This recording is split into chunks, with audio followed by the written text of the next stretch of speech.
अस्सलामुअलैकुम, कैसे हैं आप साहब। उम्मीद है आप साहब ठीक होंगे। Pakistan versus South Africa second test match day 1। Pakistan ने पहले बैटिंग करते हुए 259 पे 5 विकेटें गिर गई हैं। इस वक्त क्रीज पे मौजूद हैं सऊद शकील 42 रन पे और सलमान अली आगा 10 रन बना के नॉट आउट क्रीज पे मौजूद हैं।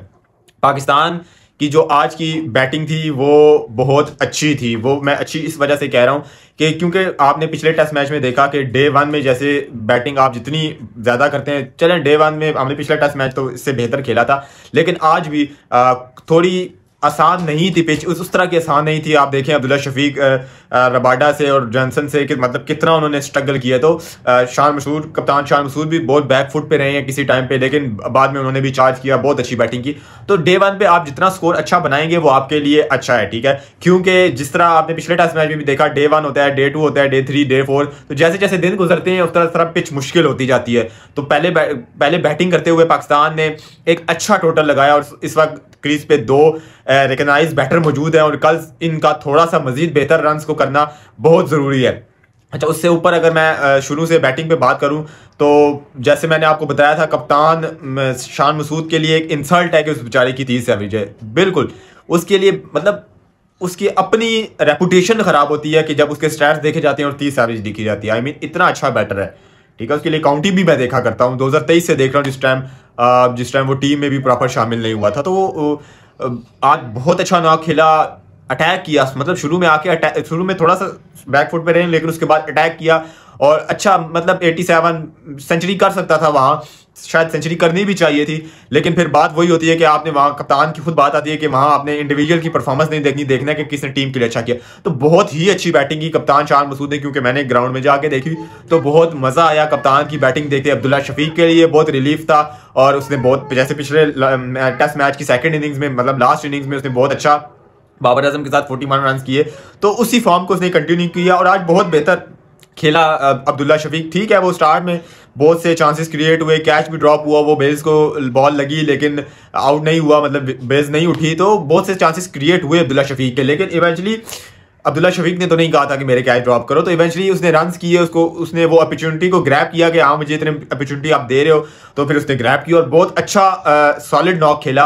अब्दुल्ला शफीक ने एक बुनियाद बनाई, अब्दुल्ला शफीक ने, जो शान मसूद ने बुनियाद बनाई, बहुत अच्छी। इमाम जल्दी आउट हो गए। उसके बाद बाबर आजम बैटिंग करने आए तो वही मसाइल जो बाबर आजम के साथ पहले से चलते आ रहे हैं कि जिस टाइम बाबर आजम मतलब फ्रंट फुट पे खेलते हैं, मतलब मेरा फ्रंट फुट कहने का मतलब यह है कि जब अटैक करके खेलते हैं तो बाबर आजम साहब लगता है कि बहुत अच्छे निक में और बहुत अच्छे टच में है। अब मैं ये नहीं कहूँगा बहुत ही अच्छा खेल रहे थे, लेकिन मेरे कहने का मकसद ये, जब वो अटैक करते हैं तो लगता है बहुत अच्छा खेल रहे हैं। जैसे ही वो बैक फुट पे आते हैं और जैसे ही वो डिफेंसिव शेल में जाते हैं और वो विकेट अपनी दे बैठते हैं, जैसे वो 23 रन किए थे पिछले मैच की फर्स्ट इनिंग्स के अंदर। तो बाबर आजम को, ये देखो, ये मेरी बात नहीं, ये कमेंट सेक्शन में वहाँ ग्राउंड में मौजूद था तो लोग यही बात कर रहे थे कि बाबर आजम जहाँ अटैक करता है वहाँ ठीक है। तो ये बात बाबर आजम को क्यों नहीं पता कि बाबर आजम जब अटैक करता है तो बाबर ठीक खेलता है। जब बाबर आजम शेल में जाता है कि यार लेफ्ट आर्मर आ गया है, स्पिनर आ गया है, मैं ये तो मुझे आउट कर देगा, मेरा वो रिकॉर्ड, तो उस टाइम बाबर प्रेशर में आके आउट हो जाते हैं। मतलब बाबर ने स्टार्ट अच्छा लिया कि यार स्पिनर आया, हार्मर को चौका मारा, स्लॉग स्वीप मारी, महाराज को मारी थी मिड विकेट के ऊपर। तो जैसे बाबर आजम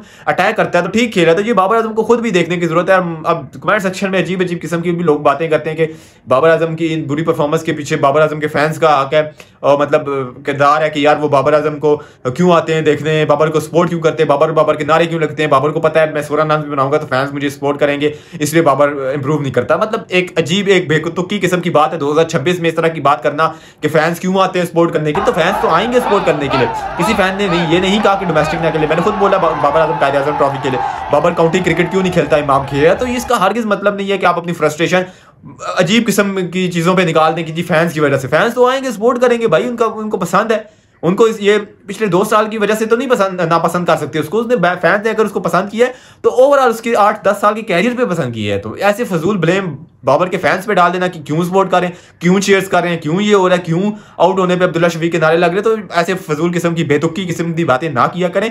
आप शायद वो ईरानी देखा आप लोगों ने, फिर बात वही होती है कि आप खुद दूसरों को कोविड किट कहते हैं, आप खुद कोविड किट है। शायद अफरीदी को आपने नहीं देखा कि जिस तरह उसके ऊपर क्राउड चीयर करता था कि अफरीदी आउट हुआ है, अफरीदी आ रहा है। मैं कंपेयर नहीं कर रहा, मैं एक चीज बता रहा हूँ कि ये चीज पहले भी होती रही है, ऐसे नहीं है कि सचिन तेंदुलकर के लिए वक्त होती रही। पिछले टेस्ट मैच में खुद शॉन पॉलक ने कहा कि सचिन तेंदुलकर के लिए होती रही ऐसी चीज। तो फजूल किस्म की मतलब लॉजिक्स उधर से लेके आना, इधर से लेके आना, थोप देना कि बाबर इस वजह से रन नहीं कर रहा। तो बाबर रन नहीं कर रहा तो बाबर को डोमेस्टिक जाना चाहिए, काउंटी जाना चाहिए। कौन बंदा इनकार कर रहा है? तो कोई इनकार नहीं कर रहा, तो इसका ये मतलब नहीं है कि उनके फैंस की वजह से है। फ्रस्ट्रेशन आपकी ठीक है, मैं बचा है फ्रस्ट्रेशन और रन नहीं कर रहा, आप उसको कह रहे हैं डोमेस्टिक खेले, लेकिन ब्लेम बाबर को होना चाहिए कि वो नहीं खेल रहा, फैंस को नहीं होना चाहिए। तो मतलब फैंस को अप्रिशिएट करना कि चाहिए कि यार तेने डाउनफॉल में भी उस बेचारे को, जैसे आज पिंडी क्राउड था, कितना सपोर्ट कर रहा था, बाबर बाबर, अब्दुल्ला शफीक आउट हुआ, बाबर बाबर के नारे लगे, हर एक सिंगल पे, हर एक स्टॉप पे बाबर बाबर हो रही थी, बाबर आउट हुआ तो ग्राउंड खाली हो गया। तो आई मीन बाबर को भी देखना है कि आखिर कब तक ये फैंस सपोर्ट करेंगे। मैं अपनी बात नहीं कर रहा हूँ, फैंस की बात कर रहा हूँ, आखिर कब तक सपोर्ट करेंगे। ये वो वक्त था कि बाबर के लिए आज हाफ क्राउड फुल था, हाफ स्टेडियम फुल था, किसी टाइम पे फुल क्राउड फुल हुआ करता था, तो फुल से हाफ तक आ गया। तो बाबर को देखना है कि ये अब हाफ भी खत्म होता जाएगा, तो इसको तरफ बाबर को फोकस करना है कि बाबर को क्रिकेट अब डोमेस्टिक नहीं खेल रहा, मैं क्या कहूं, लेकिन जो खेल रहा है उसको तो बेहतर खेले, अटैक करे, जब अच्छा खेल रहा होता है, जब अटैक करता है, डिफेंसिव शायद में ना जाइए, छोटी छोटी चीजें आई मीन मुझे बताने की जरूरत नहीं पड़नी चाहिए। बाबर आजम, मुगल आजम, बादशाह आजम को खुद भी ये चीजें पता है, तो इन चीजों की तरफ बाबर को फोकस करना है। अच्छा, उसके बाद महाराज का कमबैक हुआ है और उसने बाबर को आउट किया। जैसे बाबर का लेफ्ट आर्मर के खिलाफ बुरा ट्रैक रिकॉर्ड 2 साल में जा रहा है, 17 की एवरेज हो गई है बाबर आजम की महाराज के खिलाफ इन टेस्ट क्रिकेट। तो अब इन चीज़ों की तरफ बाबर को निकलना है ना, आपका आखिर कब तक ना, आप देखें ना आखिर कब तक फैंस भी करेंगे। लेकिन बहरहाल आज मैं भी गया, सपोर्ट भी की, कोई मसला नहीं है, डे 3 में फिर जाएंगे, लेकिन देखना है ना बाबर आजम को। उसके बाद सलमान अली आगा और शकील अच्छे मतलब मोमेंटम उनका कैरी ये करना है उन्होंने सेकंड में, डे 2 में, ताकि पाकिस्तान एक बड़ा टोटल लगाए फर्स्ट इनिंग में, जो कि आगे स्पिनर्स को हेल्प करे। और आसिफ अफरीदी भी आज खेल रहे हैं, मैंने पिछले टेस्ट मैच में कहा कि आप हसन अली को बिठा के आसिफ को खिला सकते हैं, जिसको आपने डेब्यू करवाया, और वही वो आसिफ भी खेल रहे हैं, नुमान साजिद। तो ये अच्छा होने लगा, डे 3 डे 4 जाएगा तो इस तरह ही पिच मुश्किल होती जाएगी बैटिंग के लिए।